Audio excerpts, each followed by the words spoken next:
merupakan generasi penerus bangsa dan sumber daya manusia yang sangat menentukan keberhasilan pembangunan pada masa-masa mendatang.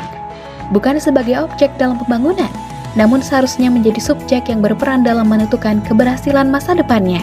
Oleh karena itu, pemenuhan hak anak dan perlindungan anak merupakan hal yang sangat penting. Di samping itu juga, pemenuhan hak anak dan perlindungan anak merupakan hak asasi anak.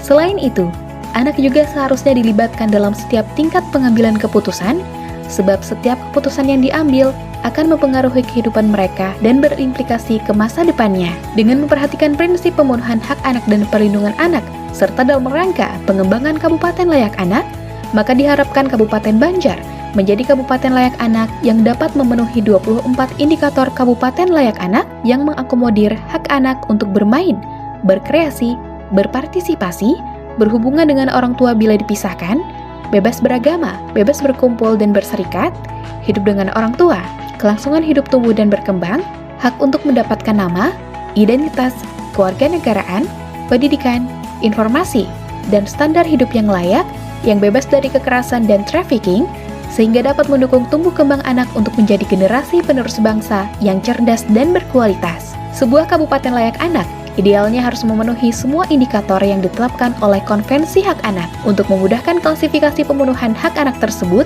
dilakukan pengelompokan indikator yang meliputi penguatan kelembagaan, 5 klaster hak anak, desa kelurahan layak anak, dan kecamatan layak anak.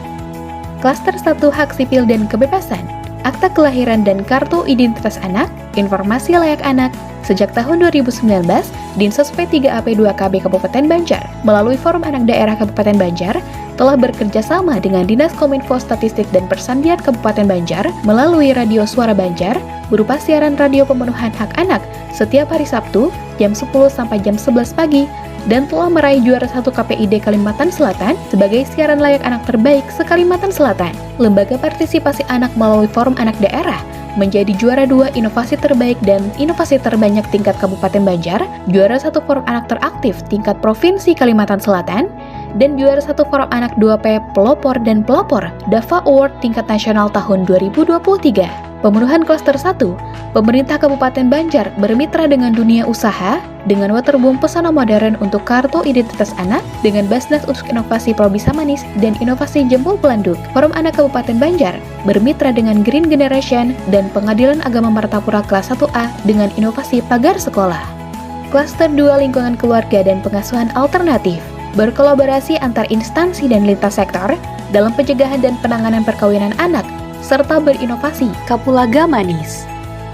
Lembaga konsultasi penyedia layanan pengasuhan anak bagi orang tua atau keluarga, Puspaga, Panti Asuhan, LPKA, BKB, BKR, dan TPPKK. Out Holistik Integratif, sarana prasarana ramah anak di ruang publik, berupa ruang bermain ramah anak, Polres ramah anak, Kejaksaan ramah anak, Pengadilan ramah anak, LPKA ramah anak, rute aman selamat ke dan dari sekolah, bus angkutan sekolah, Polis Goes to School, zona selamat sekolah, dan polisi cilik. Klaster 3 kesehatan dasar dan kesejahteraan. Telah dilakukan berbagai upaya untuk persalinan di fasilitas kesehatan, cakupan kepemilikan buku kartu identitas anak, cakupan imunisasi dasar, upaya penanggulangan angka kematian ibu dan angka kematian bayi, penurunan angka stunting, pemenuhan gizi balita, pemberian makan pada bayi dan anak, fasilitas kesehatan ramah anak, akses air minum dan sanitasi yang layak, kawasan tanpa rokok, inovasi panting manis, acil ikas, timbangan posyandu ban bekas, serta inovasi gebraks. Klaster 4 pendidikan pemanfaatan waktu luang dan kegiatan budaya. Wajib belajar 12 tahun, sekolah ramah anak, lembaga pengasuhan alternatif, pusat kreativitas anak, dan APSAI Kabupaten Banjar yang memfasilitasi kegiatan membeli untuk memberi Forum Anak Daerah Kabupaten Banjar. Klaster 5 perlindungan khusus, pencegahan dan perlindungan anak, trauma healing untuk anak korban bencana, pemberian perlindungan anak, UPTD Perlindungan Perempuan dan Anak, Dinas Sosial P3AP2KB Kabupaten Banjar, bekerja sama dengan UPPA Polres Banjar, pelayanan psikologis dan visum di RSUD Ratu Zaleha, pendampingan ahli hukum, perlindungan anak terpadu berbasis masyarakat, dan rumah singgah. Bersama 4 pilar pendukung Kabupaten Layak Anak, pemerintah, masyarakat, dunia usaha, dan media massa berkomitmen mewujudkan Kabupaten Banjar yang layak anak.